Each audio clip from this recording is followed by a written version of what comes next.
Сәлем достар, бүгін біз ассорти компот жасаймыз.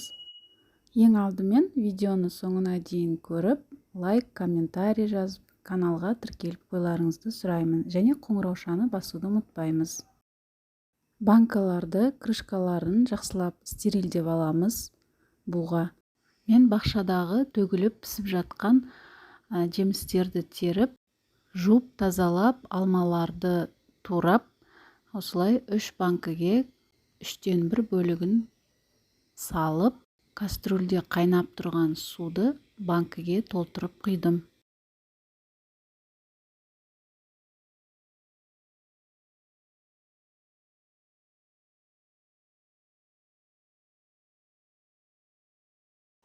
Су құйғаннан кейін бетін крышкамен жай ғана жауып, осылай 20 минутқа қойып қоямыз.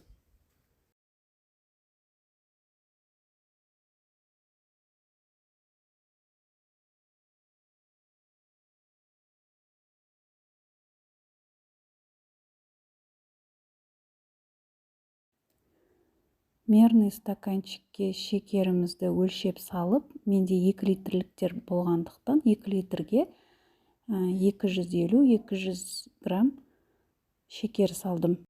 30 минут өткеннен кейін қайтадан банкідегі суымызды кастрөлге құямыз.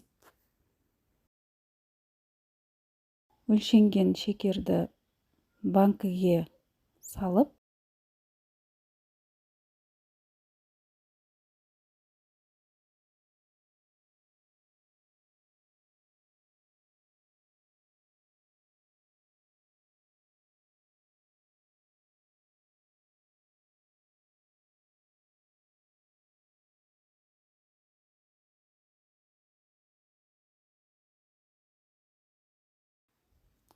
қайтадан кастрөлдегі суды қайнатып аламыз.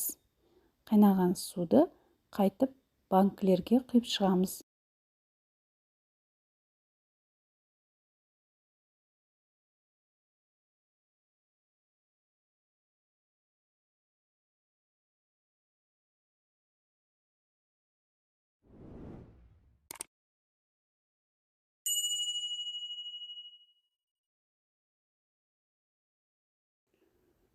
Енді банкі жапқышпен, яғни закрывашкамен осылай барлығын жақсылап жауып шығамыз.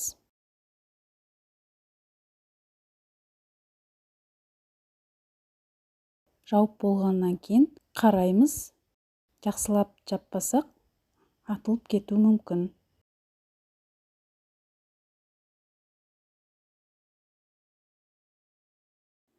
Менің тағы да өріктен компот жапқан видеом бар, және қарақаттан қайнатусыз жапқан вареньем бар. Описанияға қыстырып қоямын, соны ашып көрсеңіздер болады. Міне біздің қысқа арналған компотымыз дайын. Тәтті әрі пайдалы. Видеоны соңына дейін көріп, менімен болғандарыңызға рахмет. Сіздермен бірге болған Гүлнұр Темировна.